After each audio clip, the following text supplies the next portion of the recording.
So I was 28 when I realized that I had no idea about money. I thought wealth was about getting lucky or being disciplined 24/7 or earning a massive salary. But none of that actually turned out to be true. What actually moved the needle, what changed everything, were actually quiet habits and mindset shifts. So weird little routines and ways of thinking that didn't look all that impressive, but quietly compounded like money does. And over time, this didn't just build my wealth. It gave me the kind of clarity and calm that I thought only rich people had.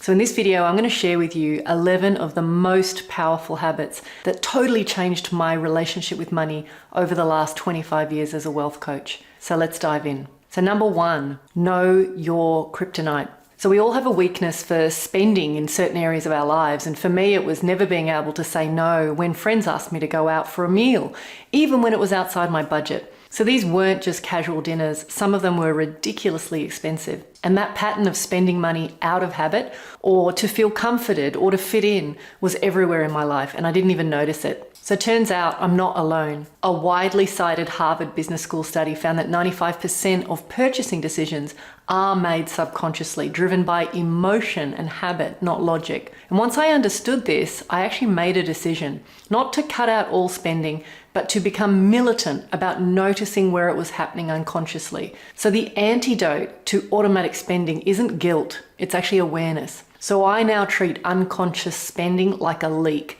The more I find and plug, the faster my progress grows. So number 2, keep track of how you feel. So I've kept a journal since I was 15, but back then it was mostly complaining about everything that felt unfair or hard.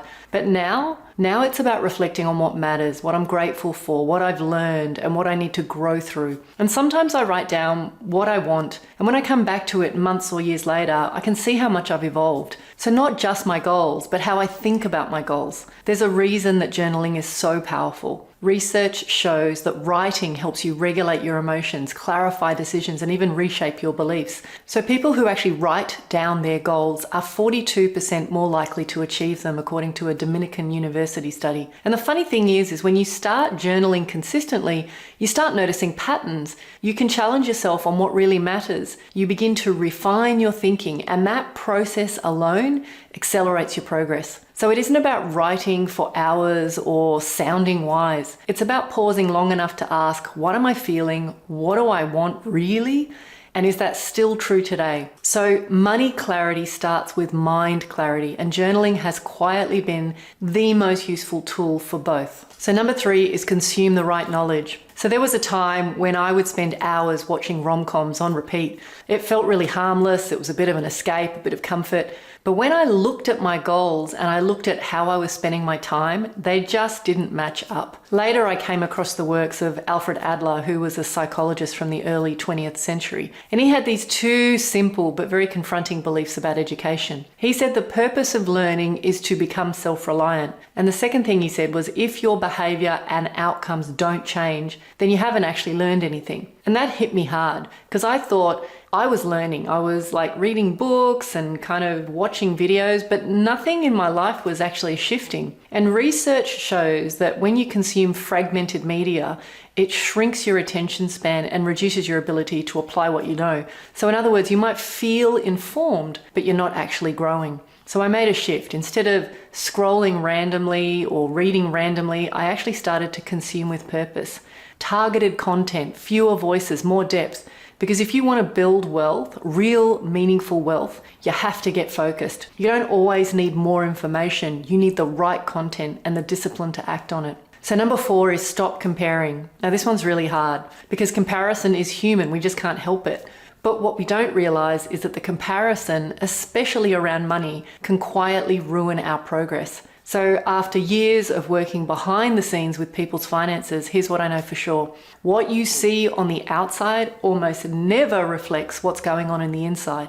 The house, the car, the overseas trips, they might all be funded by stress or debt or the fear of falling behind. And comparison often leads us to chase things we don't even want just to keep up. And it can make us feel like we're behind when actually we're doing fine. Research shows that financial comparison, especially online, leads to lower confidence and poorer decisions. And the worst part is that we're comparing our reality to somebody else's highlight reel. So there's a metaphor I love. Imagine you are a racehorse. Your job isn't to watch the horse next to you, it's to stay in your lane and run your race. And that's why racehorses wear those blinkers.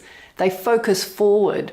So every time I've caught myself comparing, I try to zoom out and I remind myself how far I've come. I focus on my plan, not someone else's timeline. And I have learned to celebrate the tiny wins. A month where I hit my savings target, a time when I walked away from something I didn't really need. That's how you stay grounded. Because real wealth isn't loud and progress doesn't always look impressive on the outside. Number 5, get really clear about what success is. There's a scene in the old Wall Street movie where Charlie Sheen's character tries to justify his shady deals. He says, if I can make a bundle of cash before I'm 30 and get out of this racket, I'll be able to ride my motorbike across China. But here's the thing, he didn't need millions to do that. He could have done it with a cheap bike and a backpack.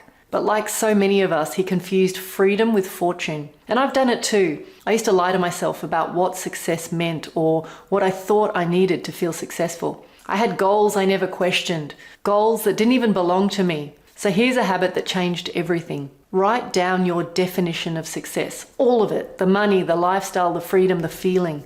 Then grab a red pen and next to every item write S for status or A for authentic. It's a confronting exercise, but it's definitely a wake-up call because what we think we want often has nothing to do with what we actually need to feel good. One of the best mentors I've ever had told me that success is feeling good. And if you can figure out what makes you feel good, what makes you feel proud and calm and fulfilled, you're streets ahead of most people chasing shiny distractions. So I work with people who are worth tens of millions, and the truth is that many of them start with no idea of what they want. So don't wait till you're wealthy to get clear. Clarity comes first, wealth follows. So number 6, practice patience. So by nature, I am very impatient. I like action, I like results, and preferably yesterday. And so when I left my first corporate job, I invested in a day spa with a business partner, and I was meant to be the silent partner. And then 2 weeks before opening, she told me she was moving to Europe. And just like that, I was running the whole thing. It became the most stressful years of my life. Everything was on my shoulders. Money management, expectations I wasn't prepared for, not to mention, what the hell did I know about waxing? I felt stretched, tired, and defeated. And during that time, I started working with a mentor. And one day he said something I have never forgotten. He said, sometimes we know it's time to change, but change is like turning a ship. It takes time. But if you stay with it, you will point yourself in a new direction eventually. And that single idea changed how I approach everything: business, investing, wealth building, even personal growth. Because the truth is, most people give up because they think it's not working, when really it's just not working yet. We expect things to shift fast, and when they don't, we pivot or we quit. But that's not how real change works. Wealth builds slowly. Good businesses take time, and the right habits compound quietly in the background. So patience isn't about doing nothing. It's about staying the course long enough for your actions to take root. So now whenever I feel like it's not happening fast enough, I remind myself of the ship, and I trust that as long as I'm steering, I'm still moving forward. Number 7, cultivate perseverance. There have been plenty of times in my life where I felt like I was working hard, but sometimes things did go backwards.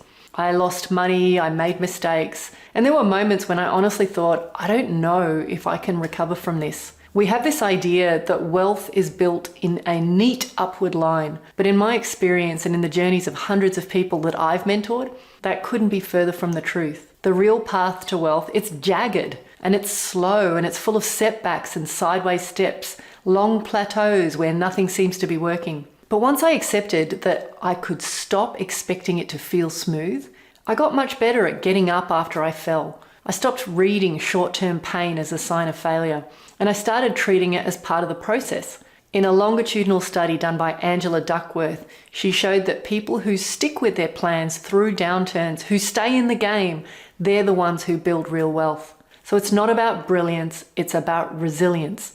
So now, when things feel slow or messy or broken, I don't panic like I used to. I recalibrate and I keep going, because that's what perseverance really is. It's continuing when the results are not visible yet or when things go sideways. So number 8, find friends who have the results you want. So in a world full of people claiming to know how to get rich, it's really hard to know who to trust. And in my 20s, I definitely turned to the wrong people. If someone told me they were wildly successful, I believed them. I assumed confidence meant competence. But spoiler, it absolutely does not. I once spent $25,000 on a coaching program. Big promises, big sales pitch. He said I'd be rich in a year. And a year later, nothing, zero results. And I worked hard. He was a fraud. And in that moment, that loss, something in me snapped. After that, I got serious about filtering who I listened to. I stopped chasing charisma and I started asking, do they actually have the results I want?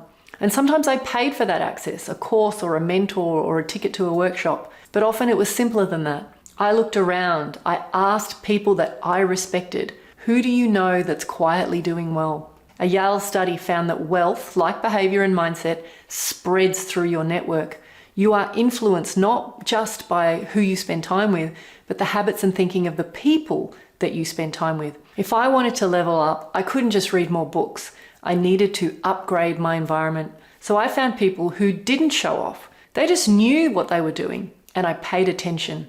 You don't need 50 mentors. You just need 1 or 2 people ahead of you, people who are walking the path that you want to be on. That one decision to follow results, not noise, changed everything. And if I'm doing my job with this channel, hopefully I'm being that person for you. So number 9, celebrate the micro wins. Building wealth is a lot like watching paint dry. It's slow, it's boring, and honestly it should be. Real wealth doesn't come with fireworks. It comes from doing the boring things consistently, things that don't feel rewarding in the moment. And that's why you have to create your own sense of reward. Otherwise, it's just too easy to give up before it works. So I've learned to celebrate the tiniest milestones because actually they're the big ones in disguise.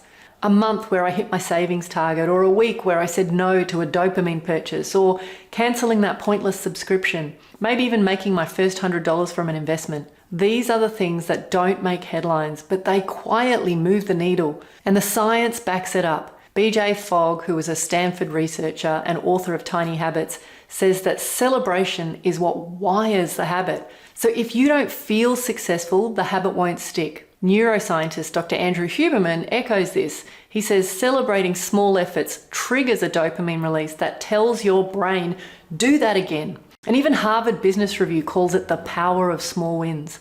In their research, just acknowledging tiny progress made people more motivated and consistent. So here's the truth. If you want to feel successful only when you hit some giant financial goal, you'll probably burn out long before you get there. But if you build a habit of noticing your wins, even the subtle ones, then you create your own momentum. So progress doesn't always feel exciting, but celebrating it, that's how you make it feel real. Number 10, default to ownership over consumption. So I used to think spending money meant freedom, dinners out, great clothes, the latest phones. And after a while, I genuinely believed I was doing well because my lifestyle looked good. But then I started working closely with people who had actually built real wealth. And I noticed something different about the way that they spent.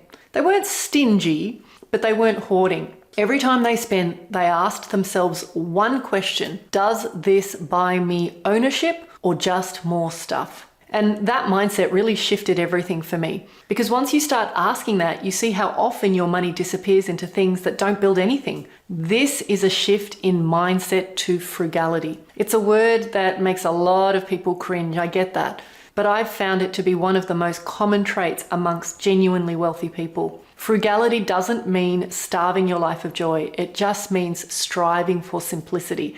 It means getting honest about whether you're trying to look successful or actually be successful. When someone finally pointed that difference out to me, I became obsessed with it. And today, I still set aside money for impulsive spending, guilt-free, no judgment. But according to Thomas Stanley, author of The Millionaire Next Door, the vast majority of self-made millionaires spend less than they could, not out of fear, but because they value ownership over optics. A Brookings study found that asset ownership, not income, is the primary driver of long-time wealth. So now when I make a financial decision, I try to tilt a little more towards ownership, because every small move counts. Your first investment, a business idea, a skill you paid to learn. Because the real flex is owning something that pays you back. And number 11, rehearse hard conversations early. So money isn't just about numbers, it's about people. And in my experience, the biggest damage money causes isn't financial, it's emotional.